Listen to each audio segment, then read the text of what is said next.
Okay, देखिए बेटा question number 13 says so that the relation R defined in the set A of all polygons as R is equals to P1 comma P2 such that P1 and P2 have the same number of sides as an equivalence relation। तो बेटा इसमें भी देखो वैसा ही सारे question लगभग same ही है। इसमें भी क्या करना है, चलो शुरू हो जाते हैं। सबसे पहले अगर रिफ्लेक्सिविटी की बात करें तो रिफ्लेक्सिविटी में आप क्या क्या करेंगे, let any polygon P related to the set A, कोई भी पॉलीगन ले लिया आपने, कोई भी एक जनरल एलिमेंट ले लिया सेट ए से, ठीक है ठीक है। Options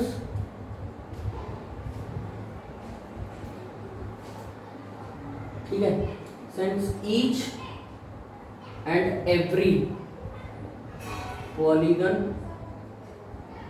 in set A have the same number of sides with itself।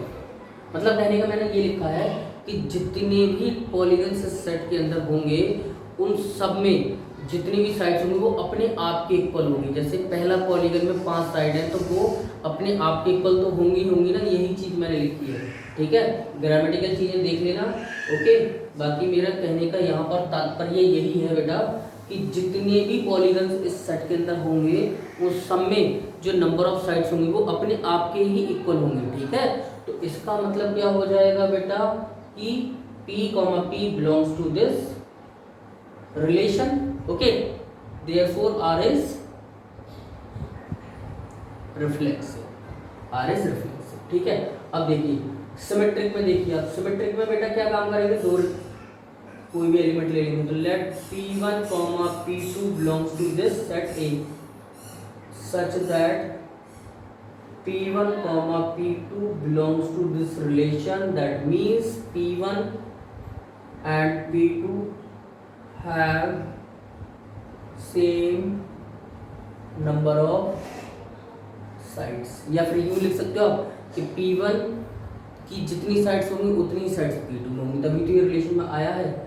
अभी देखो इसका मतलब बेटा ये भी हो जाएगा कि अगर P1 एंड P2 के पास सेम नंबर ऑफ साइड्स है, that means P2 and P1 also have same number of sides, okay, therefore P2, P1 also belongs to this relation, that means R is symmetric, okay, symmetric। Third point है transitive. Transitive की बात करें बेटा तो transitive में देखिए आप late कर लिया मैंने P1, P2, P3 belongs to this set A such that, ठीक है, लिखना ज़्यादा है बस स्ट्रक्चर में, ओके।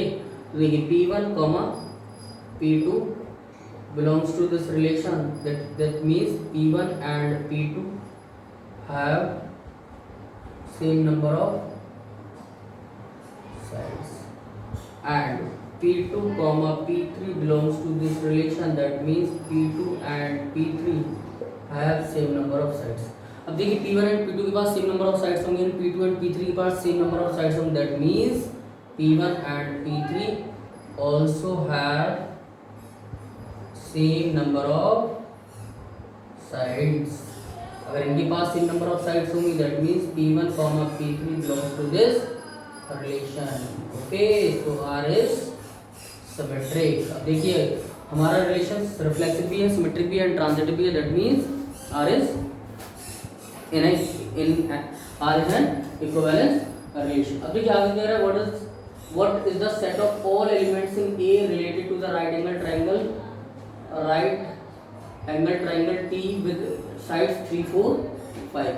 तो इसमें ये कह रहा है कि कौन से एलिमेंट्स होंगे इस सेट के अंदर, ऐसे कौन से एलिमेंट्स होंगे जो इस ट्राइंगल से रिलेट करेंगे, यानी कौन कौन से एलिमेंट्स ऐसे हो सकते हैं सेट ए के अंदर जो इस ट्राइंगल से रिलेट करेंगे, इस वाले ट्राइंगल से जिसकी साइड 3, 4, 5, ओके। तो बेटा सीधी सी बात है, हमारा रिलेशन क्या था, नंबर ऑफ साइड्स से रिलेटेड कि पॉलीगन में नंबर ऑफ साइड्स, ठीक है, नंबर ऑफ साइड्स। तो इस सेट के अंदर, सेट ए के अंदर जितने भी ऐसे पॉलीगन्स होंगे जिनकी 3 साइड्स हैं, जितने भी ऐसे पॉलीगन्स होंगे जिनकी 3 साइड्स हैं, वो सारे पॉलीगन ट्राइंगल से क्या करेंगे, रिलेट करेंगे उसको। यानी कहने का मतलब मेरा ये है बेटा अगेन कि इस सेट ए के अंदर जितने भी ट्रायंगल्स होंगे वो सारे ट्रायंगल इस ट्रायंगल के सिमिलर होंगे। ओके, तो कैसे लिखेंगे कि the all the elements in set A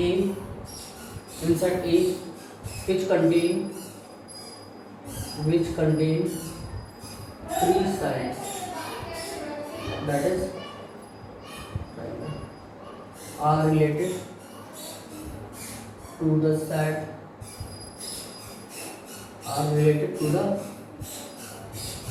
given triangle with sides, given triangle T with sides 3, 4 and ठीक है, बस इतनी सी बात है। ओके ठीक है, नोट डाउन कर लेना इसको। अगला क्वेश्चन देखते हैं हम लोग।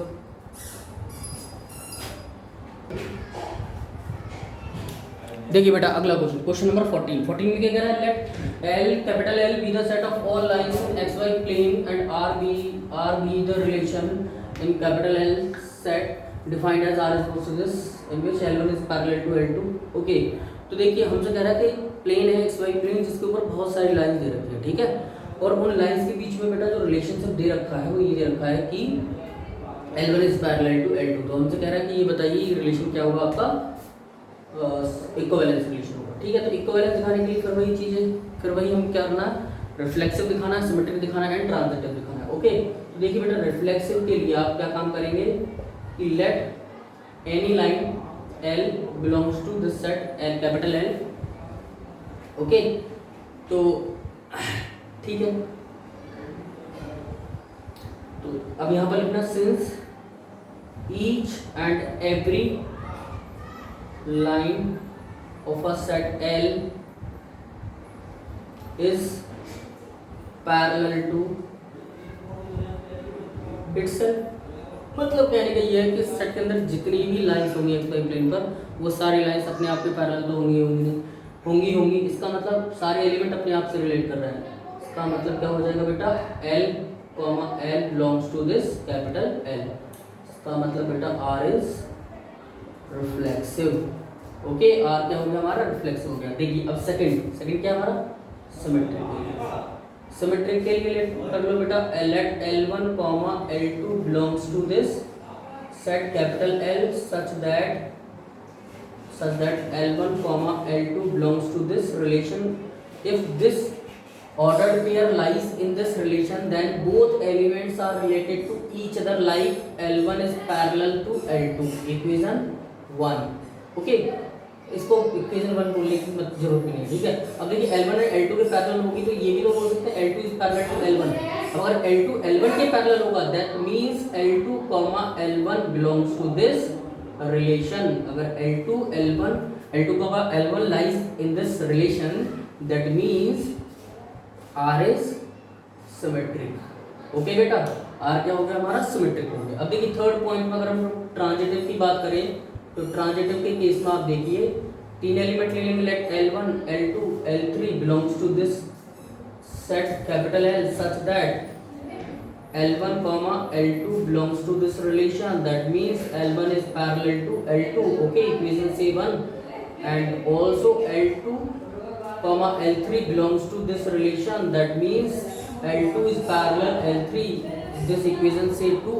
तो from equation 1 and 2, okay, from equation 1 and 2 L1 is parallel L3। if line L1 is parallel L3 that means L1, L3 belongs to this relation। okay, if L1 is related to L2 and L2 is related to L3 then if L1 is related to L3 it means R is transitive. Okay, देखिए बेटा यहाँ पर क्या हो रहा है, L1 L2 से relate कर रहा है, L2 L3 से रिलेट कर रहा है, तो ट्रांजिटिव होने के लिए L1 L3 से रिलेट करना चाहिए तो वो तो कर रहा है, तो हमारा क्या हो गया, ये आपका ट्रांजिटिव ही हो गया। अब देखिए R हमारा रिफ्लेक्सिव भी है, सिमेट्रिक भी है एंड ट्रांजिटिव भी है, that means R is an equivalence relation over this set that is capital L। अब देखिए आगे क्या है कि सो दैट R, ओके इतना हो गया, find the set of all lines related to the line y is equal to 2x plus 4।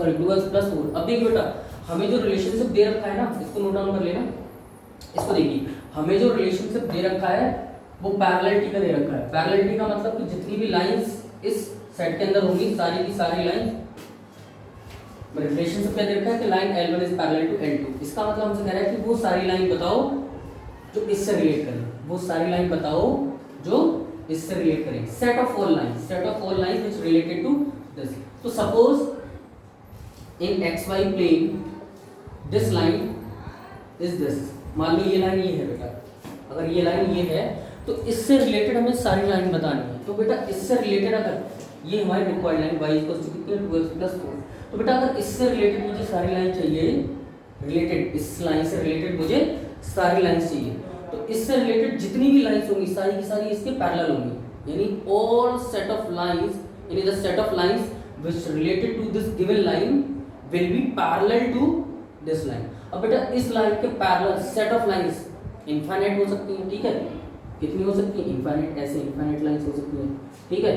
अब देखो जितनी भी इस गिवन लाइन के पैरेलल में लाइन बनाऊंगा उन सब में एक खासियत ये होगी, उन सब में एक कॉमन चीज ये होगी कि सबका स्लोप क्या होगा, सेम होगा, सबका स्लोप क्या होगा, सेम होगा। तो वेरी कौन करेगा, वेरी करेगा बेटा y इंटरसेप्ट। ओके, सो कैसे लिखेंगे, समझ आया मैंने क्या बताया। हमसे क्या कह रहा था एक बार फिर, हमसे क्या कह रहा था कि इस लाइन के पैरेलल जितनी भी लाइन है सब बताओ एक सेट के फॉर्म में। तो अब मुझे इस लाइन के पैरेलल सारी लाइंस बतानी है, इस लाइन के पैरेलल सारी लाइन बतानी है, तो उन सारी पैरेलल लाइन में क्या चीज कॉमन होगी, स्लोप, स्लोप सेम होगा, तो वेरी कौन करेगा, y इंटरसेप्ट, ठीक है। तो हम लोग लिख सकते हैं the set of lines, the set of lines which is related to the line y equals to 2x + 4